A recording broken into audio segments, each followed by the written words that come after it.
let you know that after our pageant this morning, we'd like for you to enjoy our Oktoberfest 95, which is happening just within the block, or come back this evening for a lot of good food and entertainment. Just glad that you're here today. We hope that you have a fun time with the pageant. I'd like now to introduce to you our 1995 Chairman of the Board of the Tomball Area Chamber of Commerce, Mr. Mark Stinson.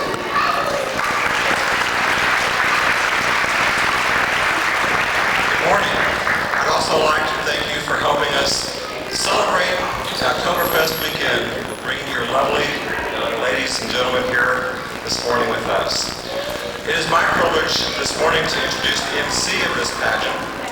This is someone who is very near and dear to me, Diane Holland. Diane Holland knows a little bit about Chamber of Commerce activities. She was the president of the Tomball Area Chamber of Commerce for 22 years. She's produced over 23 Miss Tomball beauty pageants. She's also served as MC of this particular event on numerous occasions. The most thing that strikes me about Diane is her love of people, and most especially her love of children. She raised her 3 children right here in Tomball and Holland.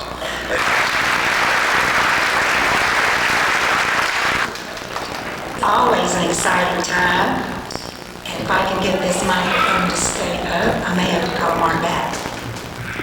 Okay, I won't touch it. The Chamber of Commerce in Tomball is such a vital force in everything that happens in the community. And today is just another example of their involvement and their efforts to make this community a hometown with a heart, the one that we all love to say we're from Tomball and proud of it. So welcome to you all. And probably some of you parents didn't realize several years ago when your children were born, that are now 3, 4, 5, and 6, that you in fact were helping with the Oktoberfest that would be following in the years to come. So we appreciate your support in that too. This is the 22nd Little Miss and Little Mr. Tomball contest that we've had. And judging from what I'm looking at from standing up here, it is going to be one of the most difficult for our judges. I don't envy them their position this morning.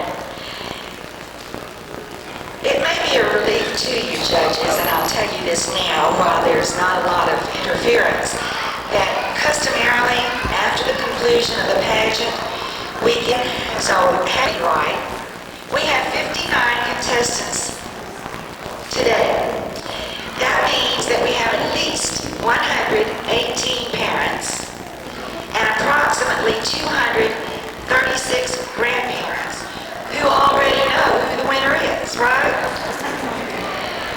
Unfortunately, after it's all over with, there are only going to be 4 parents and 8 grandparents who don't think all 3 of the judges are black. But I want you to remember just one thing. Each and every one of our contestants is beautiful.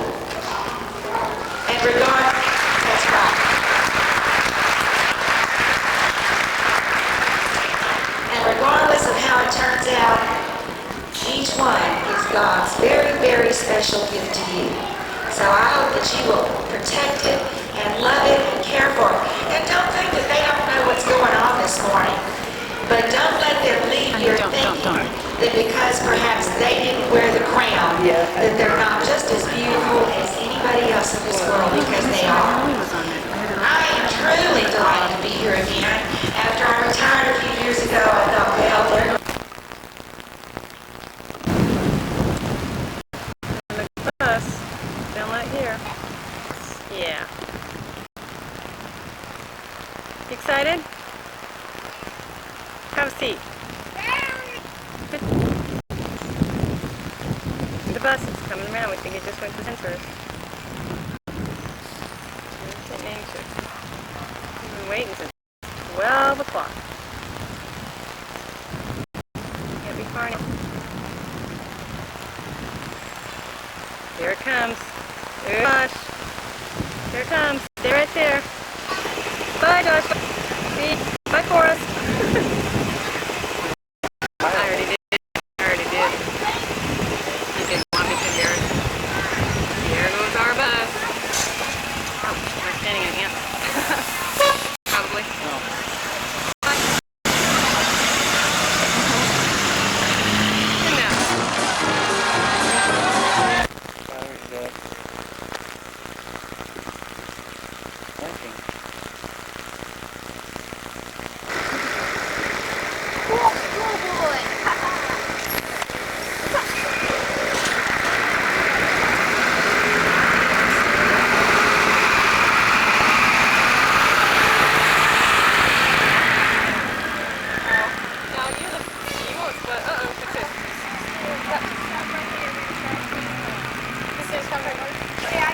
What do you think, Josh? Okay.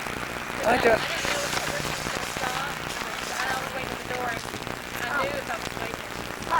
Yeah. Anyways,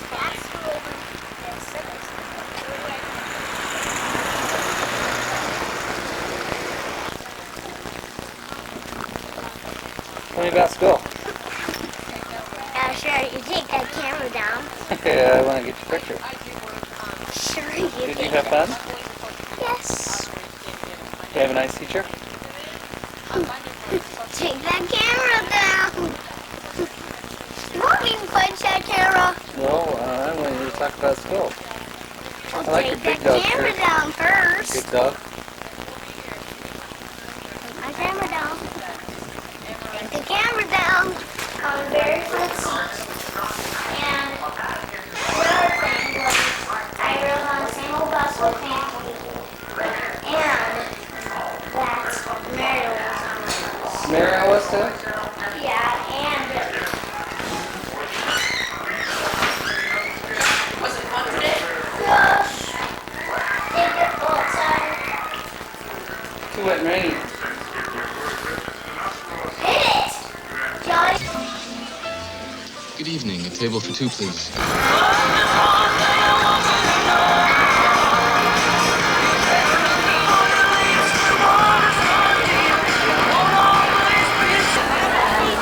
Hey, good morning.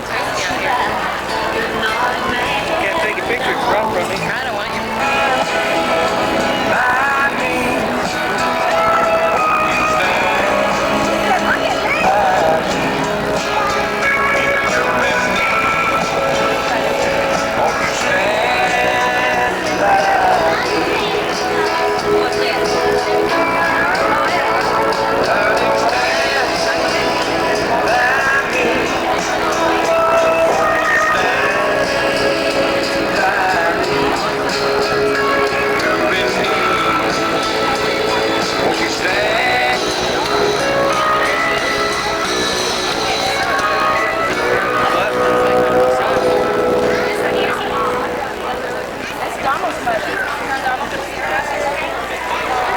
It happens. That happens. Yeah. This is Cassidy. Her parents, Mike and Valerie Daniels. Old MacDonald Her sponsors, Daniels Plumbing. and on the farm he had some chicks. There was everywhere we got pick. Old MacDonald had a farm. E-I-E-I-O. Old MacDonald had a farm. E-I-E-I-O. And on this farm he had some ducks. E-I-E-I-O. Thank you, Cassidy. Quack here and a quack there. Here a quack, there a quack. This is Adria. Her parents, Mr. and Mrs. Bruce Jones. Favorite toy? What is your favorite toy, Adria? Old MacDonald had a farm. E-I-E-I-O. Dachshund. Quack there and quack everywhere and a quack, quack here and a quack there. Here a Favorite activities is riding horses and singing. Her life ambition is to be a doctor and a teacher.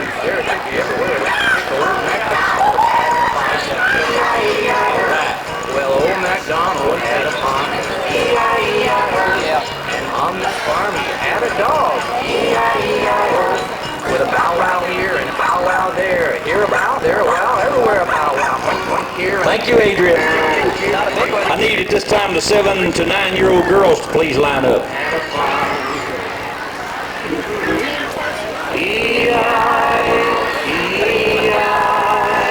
Contestant number 77.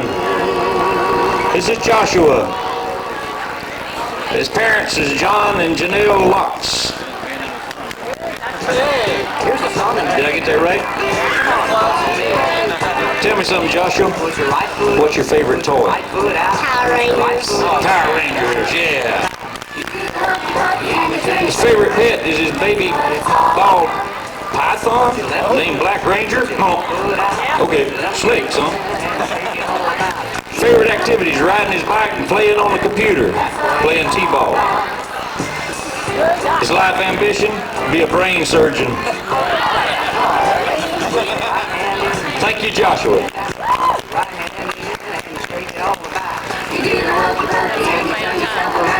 that's what it's all about. Todd. His parents, Todd and Renee Williams. What's your favorite toy, man? Saba. All right. Turn and look at your mom. There you go. All right, His favorite activities: baseball, getting big. it's all about. What you got? All right. That's all about. Brian is the son of William and Cindy Bailey. Jeffrey is the son of Jeff and Nancy Holderson. He's from Tomball. He's 5 years old, and you might like to know he is now in kindergarten. He goes to step-by-step school in Tomball. His favorite color is yellow. He loves spaghetti. He likes to swim and fish. He doesn't have a pet yet, but he hopes to get a dog. When he grows up really big, he wants to be an astronaut. This is Jeffrey May Holderson. Jeffrey. Contestant number 5, Robert Monroe Wallace. Robert is the son of John and Cindy Tyson. He's from Hockley. He's 6 years old and goes to Central Baptist Academy. His favorite color is green and he loves lasagna. Now this young man already enjoys playing on a computer. He has a cat named Bootsy, and when he grows up, he's going to be one of our policemen. This is Robert Monroe Wallace.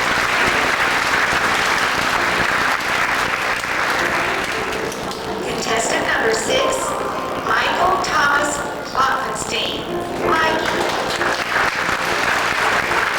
Mikey is the son of Judy and Kim Klopfenstein, and he's from Tomball, and he's 3 years old, and he's anxious to get off the stage. Now he goes to 5 different schools because he goes with his mother to work every day. He likes morning rolls, which are pecan cinnamon spins. He enjoys swimming at Splashdown, and when he grows up, you can tell by his attire, he hopes to be a doctor.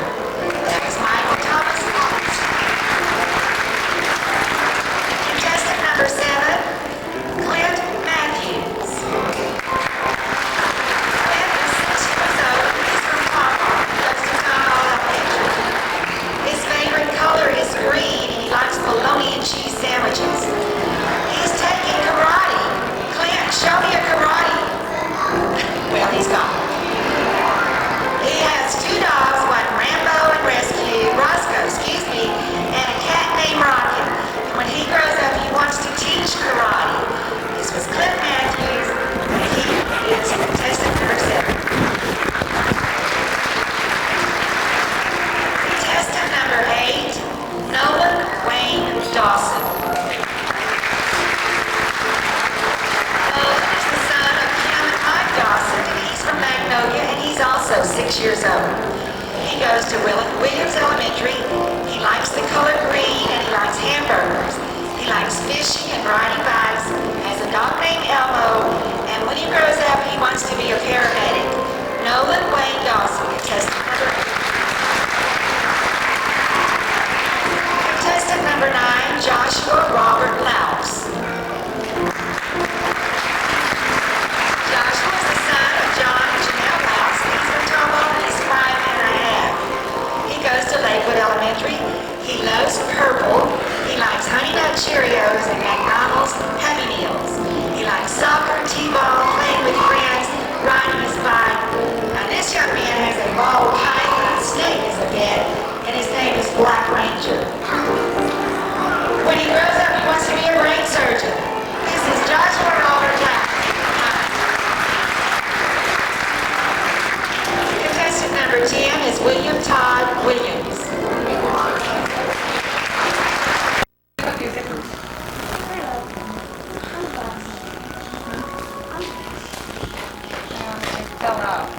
Since his mom borrowed my gold pants and she sent him back to school with his picture, which I told her it would be fine, and Josh dropped them out of the bag. All my gold pants. I'll play all the ones. I'll play all the ones. That's okay, but trust me, I'm asking you to prevent that from happening again. I'll just take that off for now like that. Mom, try to give me a number that will stop. 700 plus 600. 700 plus 600 might. Let's see. 1, 2, 3, 4,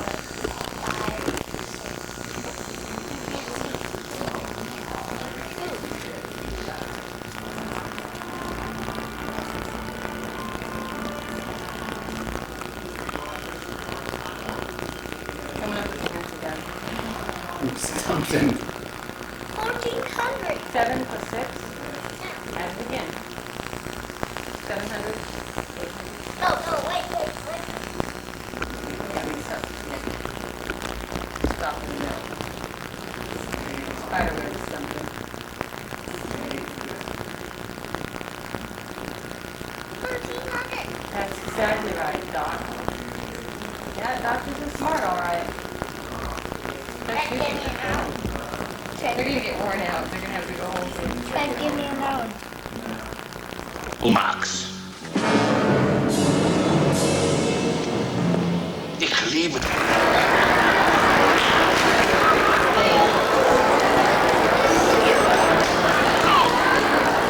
You know, there's just something good in the water out here in Tomball that makes all these beautiful kids. Don't you think so?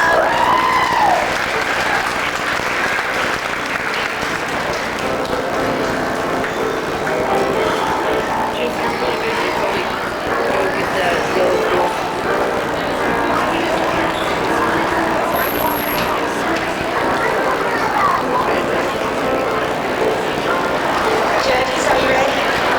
All right, thank you. Let's give those boys another big hand.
our second runner-up.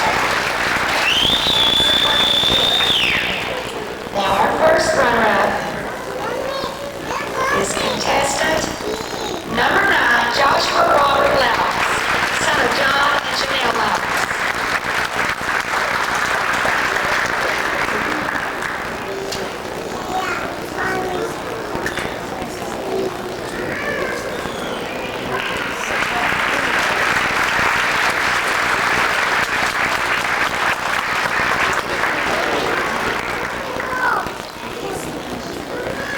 Little Mr. Tomball for 1996 is Garrett Burdick.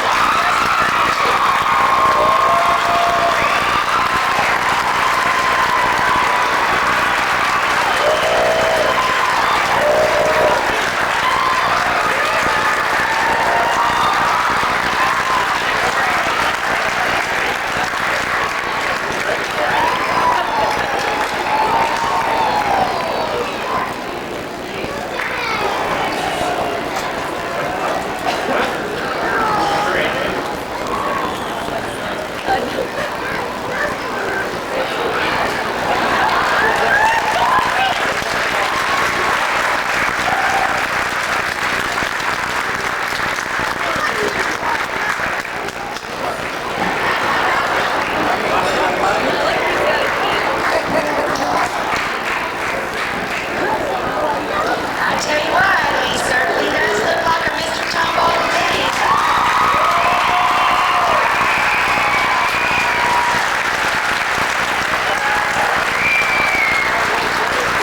Well, Garrett, now we're going to Garrett. I'm over here. Now we're going to just stay there.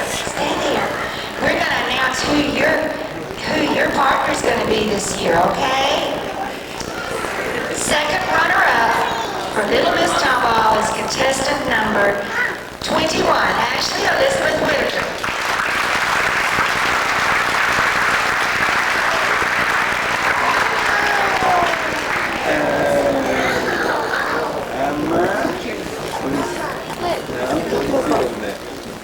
First runner-up for Little Miss Tomball, contestant number 37, Ginger Regan.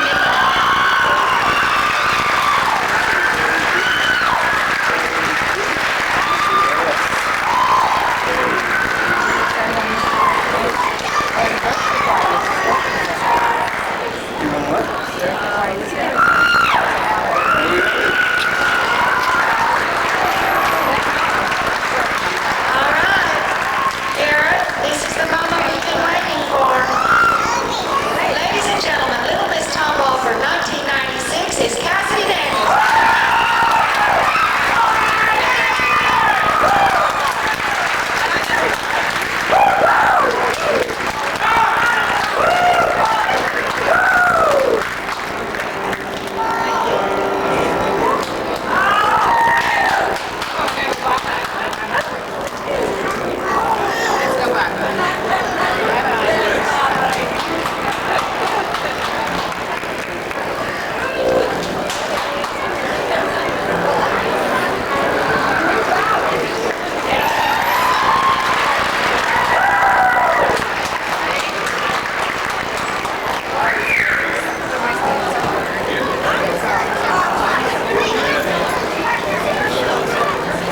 Hey, Krista.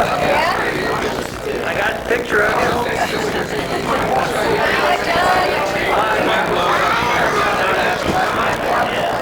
Oh, my date and timer thing doesn't work anymore.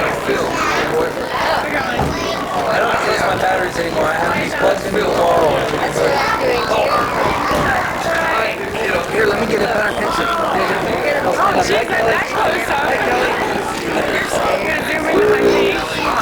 Well, thanks for bringing. Good to see you. And video games tonight. Hi.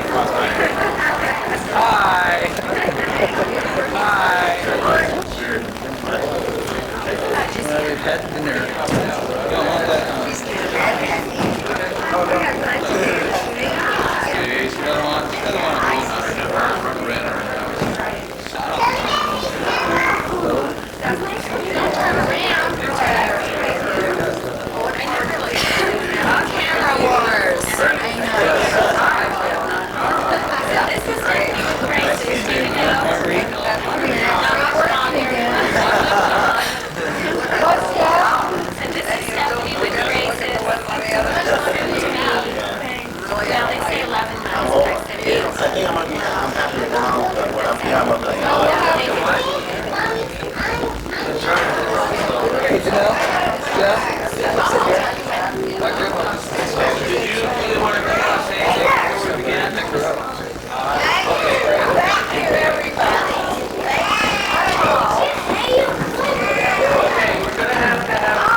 Not that good, but it's about a terrific pair, and I thought, what a pair.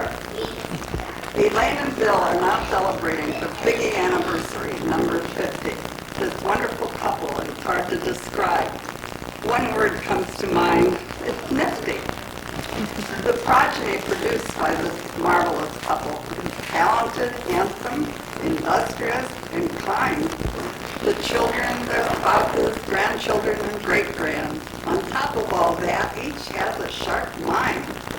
Their houses, there were many, were filled with joy, lots of activity with all on the run. They each had a great sense of humor, though different. So laughter and love filled the air with the fun. When St. Peter calls them to his pearly gate, there's a question they'll ask him when they appear. Why did you call? We were having a ball. And he'll say, we needed some humor up here. I wrote this about, well, there are a lot of people who don't remember their anniversaries. I don't know if there's anybody in the room here that has a little problem, but sometimes when you've been married a long time, it sort of seems you exactly what day it is. So I call this one, what day is today? At breakfast, the woman asked her husband, do you know what day this is, my dear? He squirmed and said, of course I do. You don't think I'd forget such a date this year. He seldom remembered their anniversary and immediately knew, oh, I've done it again. When he went to his office, he ordered red roses to be sent to their home, bought chocolates, and then he went to the jeweler, selected a brooch. Next, he phoned her, please meet me for dinner tonight. He ordered champagne at their favorite restaurant. They toasted each other in warm candlelight. She was ecstatic and thrilled to her toes. Flowers, chocolates, jewelry, happy wife. After champagne and dinner, she sighed and then said, today is the best Groundhog Day of my life.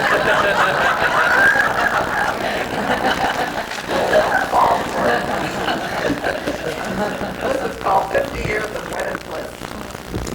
So you have been married for 50 years. Do you have a secret sublime? A recipe making a marriage last? Yes, 3 little words that I say all the time. How sweet, the reporter gushed. Do you tell her I love you in prose or in song? No, the words that I repeat every day of my life are those she wants to hear. I was wrong.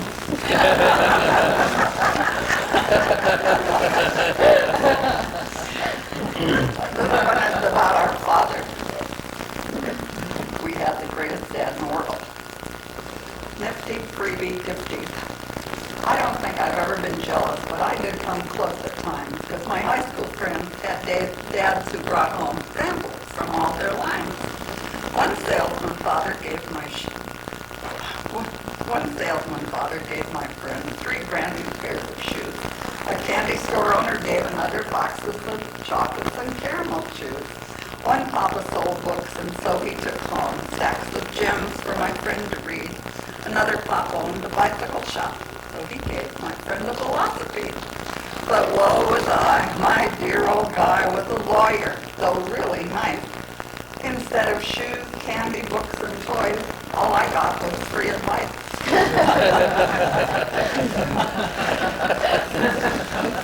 I call this raw humor for a little yoke. Sorry about that.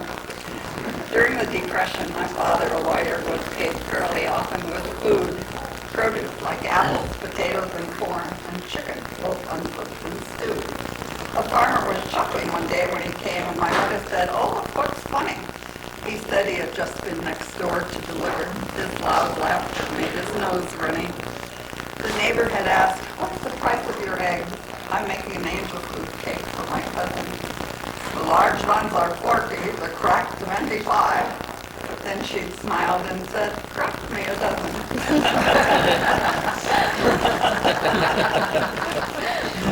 And this is about our grandfather, who used to pour salt on his food like you would not believe. I call it a salty old guy. My grandfather always salted his food before he even tasted it.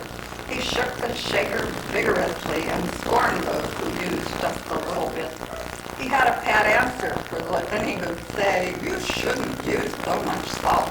He'd spat, don't tell me not to use so much salt. I've buried 3 doctors that told me that. As I wrote, I like that. You told me, oh, they make it butter. You told me a story about Ivy Lane that's just stuck in my noggin, and this summer I wrote a poem about it. Something you can't imagine what this. Well, you told me about how you had lectured Carol and Krista on crossing the street to get home, and what happened. So I wrote a story about that, and I called Street Smart. My sister-in-law drilled their 2 young girls on how to cross the road after school. She told them to wait for a car to pass before crossing the busy streets. That was the rule. One day they were late. She was worried sick. So she went looking for them, really peeved. When she saw both just standing by the side of the road, she was both annoyed and relieved. You're late. I was worried. You're just standing there. You should have been home by 3. I couldn't imagine what happened to you. I've been frantic, don't you see? When they answered, she knew she had drilled them too hard and wrong, though about to explode. We've been waiting so long for a car to pass so we could cross the road.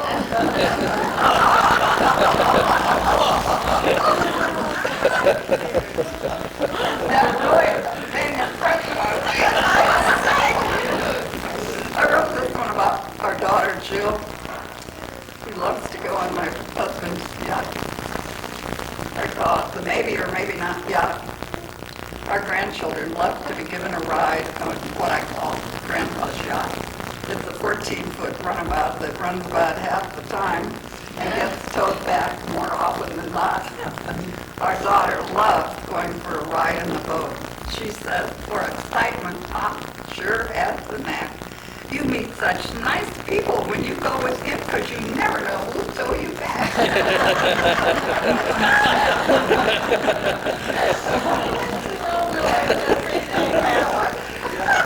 This is one about Mother's very own day, but it wouldn't happen in this family. I know, this is for another family.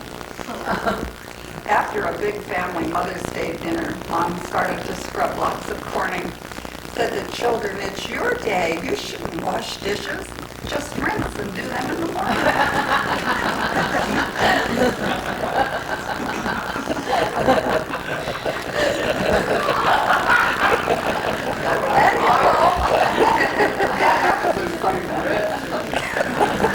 This is called Sudden Makeover.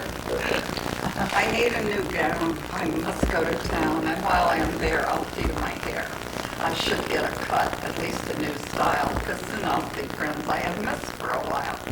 I must get a facial and eyebrows plucked, a manicure and girdle to keep my waist tucked.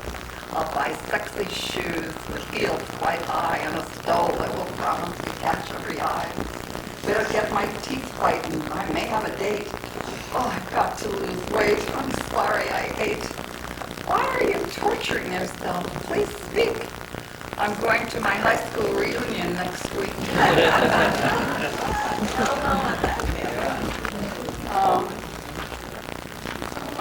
I call this at that time of life. You people are all too young for this one.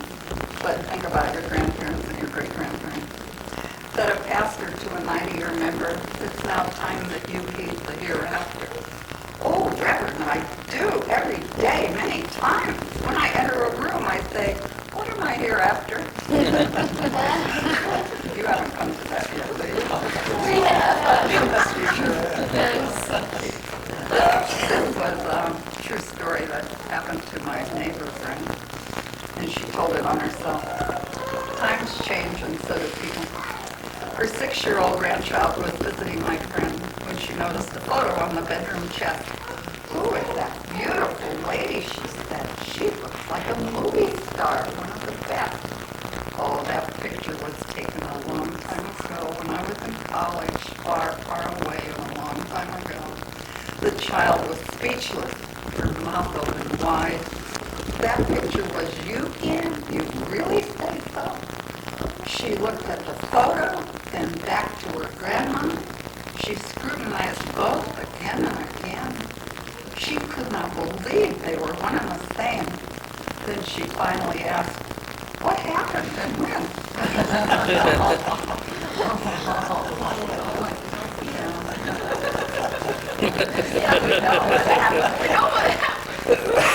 This is called exercising with grandma. This is probably too young. Wrong one for you because you're all too young. You don't know about this. A grandma had scolded a naughty grandchild who was watching her doing some knee dance. She suggested he try doing them with her that day, so they did them together just to make amends. He tried hard to copy, so was so displeased. She said, "You are bending like I am, it's true." He said, "No, Gran, I'm not. I'm trying so hard, but I can't make that cracking sound like you did." I'll just do this and then I'll wind up because I've got lots of options. Said a broker who tried to sell stocks to a 90-year-old named Lorana. 10-year bonds will make money. She said, "Listen, Sonny, I don't even buy green bananas."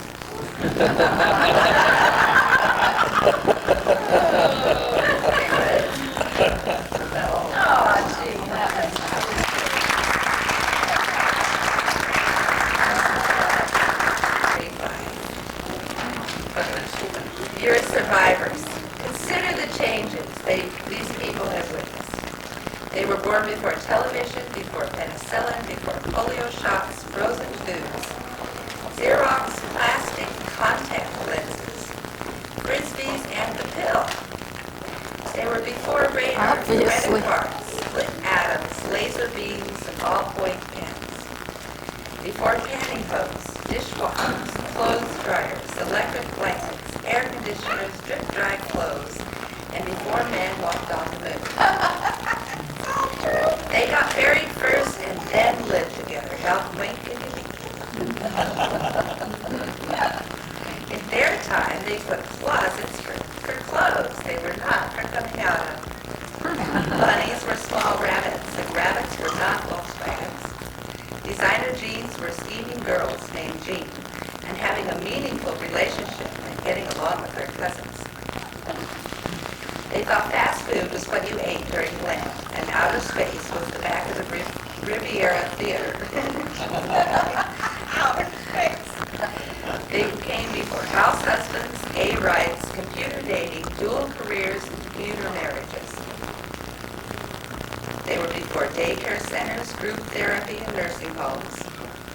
They'd never heard of FM radios, tape decks, electronic typewriters, artificial hearts, word processors, yogurt, and guys wearing earrings.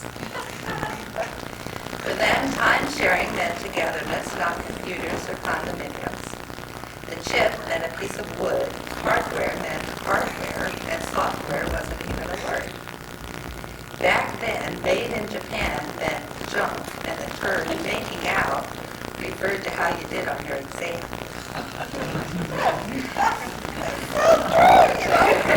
It's like watching this whole... Pizzas, McDonald's, and instant coffees were unheard of. They hit the scene where there were 5 and 10 cent stores where you bought things for 5 and 10 cents. Sanders or Wilson sold ice cream cones for a nickel or a dime. For 1 nickel, you could ride a streetcar, make a phone call, buy a Pepsi or enough stamps to mail 1 letter and 2 postcards.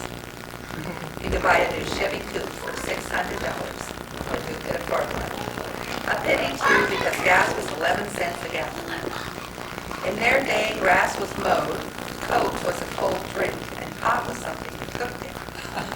Rock music was a grandma's lullaby, and AIDS were helpers in the principal's office.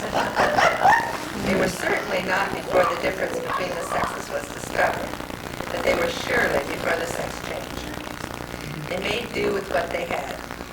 And they were the last generation that was so dumb as to think you needed a husband to have a baby. No wonder we are so sincere, and there is such a generation gone today. But they survived a much better reason to celebrate.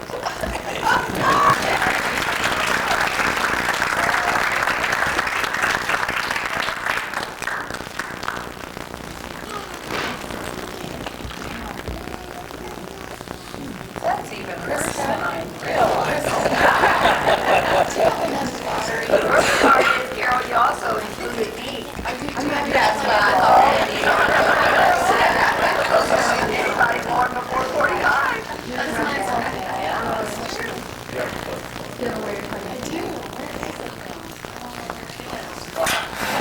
My bad. Didn't have her? Yes. She seems younger. I can't hide that.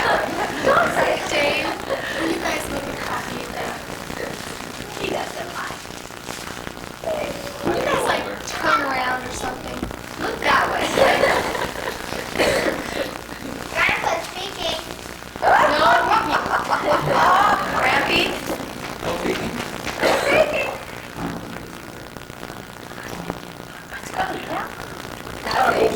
Yeah. Yeah, absolutely nothing. Oh, yeah, they bring in a crocodile. Take a nap.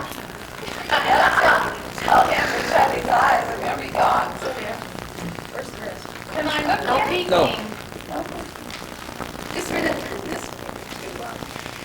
What I'd like to share with you is kind of a history of Mom and Dad's 50 years together. And I tried to do this, you know, Now, yeah. Hold on. Yeah. No.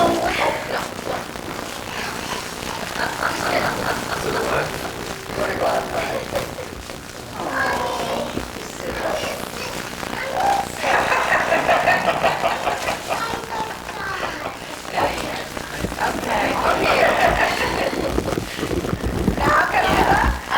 Now you can look. Okay, before I start, I'd just like to let you know that I tried to focus on things that were their lives. And so if I left someone out, it's not because you weren't an important part of their lives. I was trying to make it short enough to... In 1945, near the end of World War II, a handsome 21-year-old flight instructor found himself stationed at Bunker Hill Naval Air Station, just outside Peru, Indiana. At the Roxy Theater one night, he met a buxom 17-year-old usherette, Elaine Jane. And boy, has he let us know about the buxom. Oh, did she look good in that sweater, he'd say. That's right. Recently graduated from high school, she was heading for Purdue University in the fall. After a short courtship, Bill proposed marriage. She agreed and not reluctantly dropped out of college, eager to begin life as a wife and mother. To her surprise, her father consented readily to the marriage. He seemed to recognize Bill's intelligence and strong work ethic and found him a suitable match for his daughter. Bill, for his part, knew that his future bride had bad teeth, but he was attracted to her good looks, and my mother cried, so we married her anyway. Stable family background and outgoing, loving nature. Off the couple went to Watertown, South Dakota to await the start of winter term at UCLA, then headed for California. Crossing the country in the winter, pulling a 14-foot trailer with a 35 Plymouth with drop knob, they were careful not to exceed 40 miles per hour. The trip took 6 days.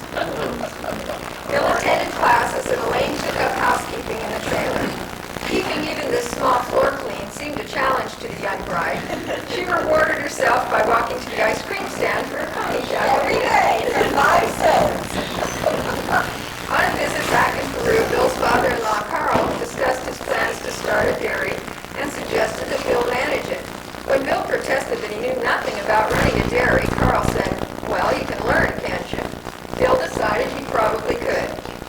So he moved his wife back to Peru and began visiting neighboring dairies, asking lots of questions and learning as he went along. The business was soon underway. There were 5 other dairies in the area at the time. Within a year, Bill and Carl's was the second largest. They had begun expanding the business when a tragic setback occurred. A careless worker left a tank of hot asphalt in the new cooler and burned the facility to the ground. Soon they rebuilt. A partnership was formed, and Mr.